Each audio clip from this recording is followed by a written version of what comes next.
Good morning, good afternoon, and good evening, everybody, whatever part of the world you're currently listening to this video blog and podcast. This is actually a special version of our podcast and video blog, specifically dedicated to those who have signed our petition to have the Trump administration conduct an informal investigation on the death of Gonzalo Lira in Ukraine. So this is for all the brave hearts out there who have signed our petition and have basically took a stand to protect democracy, freedom of speech, human rights, the rule of law worldwide. So thank you first and foremost for uh, basically supporting our cause and our campaign to, you know, request for justice to be served for Gonzalo and for his infant children, the two infant children that Gonzalo has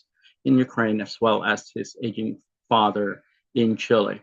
As you all know, Gonzalo is of a Hispanic American background, and he was basically, just piggybacking off of what he was hearing on the ground in Ukraine from the news, and would basically just share those information on his YouTube channel. He was an influencer, and so he was basically piggybacking off of other influencers. So I found out about his case back in 2022 when I was, basically just paying attention to certain news that was happening at the onset of the war in Ukraine. So I actually, started researching the issue back in 2021 when I was in Barcelona, Spain, and that was basically the onset of the special military operations that the Russians were basically looking to conduct before the full-blown invasion in 2022. So they basically gave the Ukrainian an ultimatum, a heads up that they were going to attack because of what was going on in those, referendum states, the territories that basically sided with the Russians back in 2014 to become a part of Russia once again. Because many of you probably have heard that, those territories actually was part of Russia all the way back back in the days, like even the early 1900s.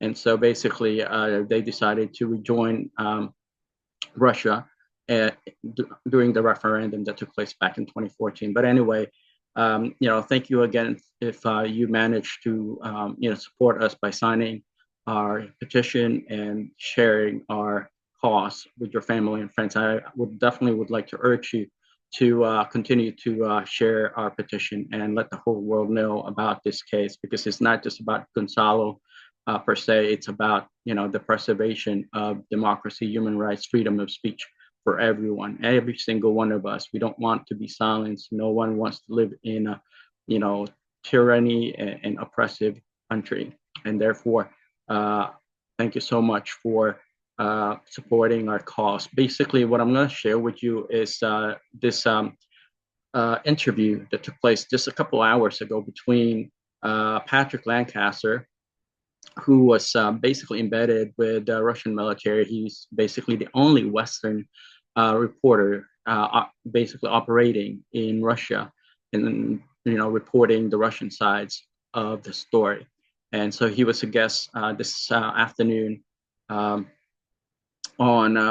Tucker Carlson's show, and I hope Tucker's okay for me to share a portion of that interview. I just want to have you guys listen in on the question that Tucker posed regarding Gonzalo Lira to Patrick Lancaster, because Patrick actually have had connections, contact with Gonzalo Lira when he was still alive. So he and Patrick Lancaster were talking as far as what was going on in Ukraine and what was going on the Russian side.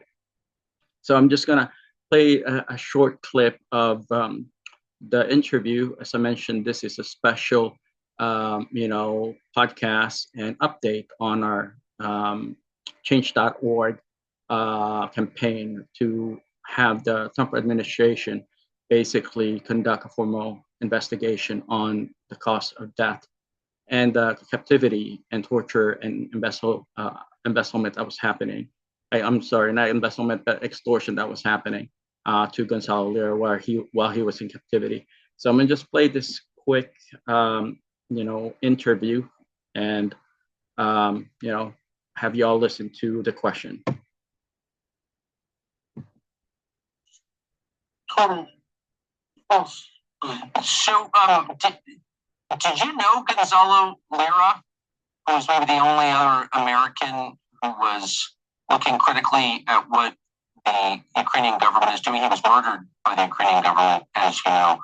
Did you ever run across him? And are you worried that if you fell into Ukrainian hands, they would murder you too? Well, we talked online a couple of times. He was definitely ballsy. Yeah. For him to go against the Ukrainian government while he was there, and unfortunately, it didn't work so well for him. And of course, if I was able to ever if I ever ended up in Ukrainian forces, it would not be in Ukrainian forces' hands. It would not be a very nice time. I've been on the Ukrainian kill list or whatever you want, enemies of the state list, which I believe you are as well. Meritorious, I believe. We're both under. I've been on that list since 2016. The list that's non-governmental list that they puts names of people that are the enemy of Ukraine. They write because of my work that I'm an assistance to terrorism. They've posted photos of my children, my wife. In the past, they even posted her personal telephone number. She had to change her number because of it. So, yeah, it would not be a good thing if I ended up in the hands of Russian or Ukrainian forces. The Ukrainian war effort has been led by the United States. Do you have any, which is a fact most Americans, I think, even now don't understand, do you have any idea how many Americans have been killed fighting for Ukraine? Well, I know it happens. I would say there's probably a lot more that have been killed for Ukraine than is public knowledge. Yes. All right, folks. So that's basically the overall reflection that Tucker Carlson and Mr. Patrick Lancaster talked about regarding Gonzalo Lira. So, as I mentioned previously on my, other podcasts, that I actually started advocating for Gonzalo's release back in 2022. I contacted the U.S. Embassy in Kiev. I didn't get anywhere. No one responded to my request to, provide assistance to Gonzalo. Patrick Lancaster actually served in the U.S. military, and so have I. I've served in the U.S. Peace Corps in the region. And all we basically want to do is, de-escalate the situation. And I think that was also the motivation behind Gonzalo Lira's, videos. He wanted to de-escalate the friction, the tension, or the conflict altogether between Russia and Ukraine.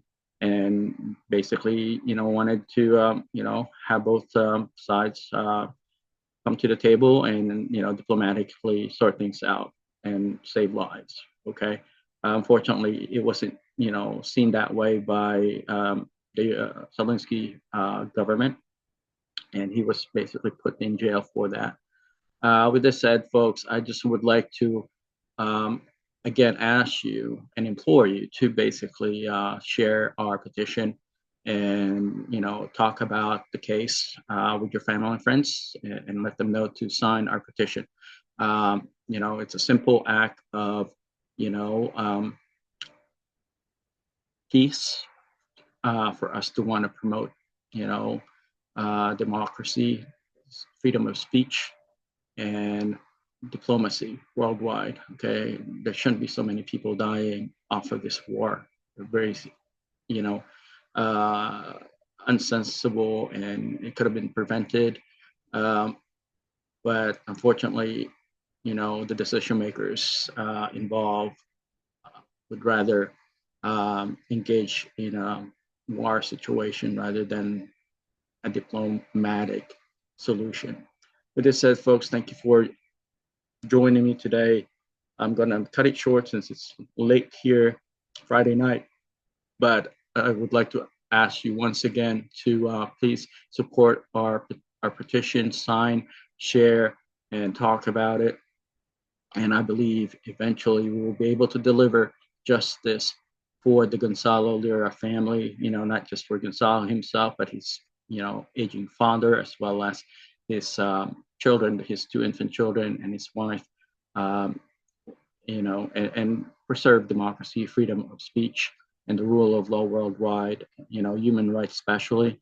With this said, folks, thank you for joining me. My name is Al Mina. Looking forward to our next conversation. Take care. Bye-bye.